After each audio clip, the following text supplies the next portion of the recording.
वाचणार आहे गोष्टीचं वाचन कार्ड. बावळट बबलू तिचं त्या कार्डाचं नाव आहे आणि ती त्याच्यात काय काय आहे ते वाचून दाखवणार आहे. पहा, ऐका सगळ्यांनी.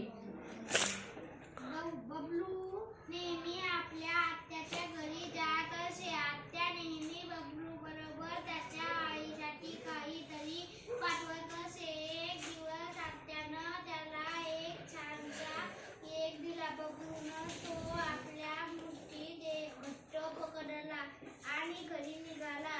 घरी पोहोचते केकचा सगळा चुरा झाला होता. आई म्हणाली, अरे केक कसा नसतो आणायचा.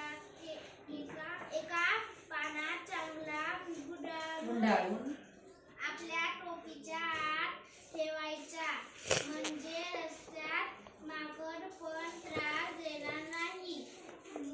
पहा, बबलूला त्याच्या आत्याने काय केलं, तो आत्याकडे जायचा आणि केक दिला होता. आता केक त्याने काय करायला पाहिजे होता, कागदामध्ये गुंडाळून छानपैकी असा आणायला पाहिजे होता टोपीच्या आतमध्ये. कारण काय व्हायचं, रस्त्यात माकडं होते, ते माकडं त्रास द्यायचे.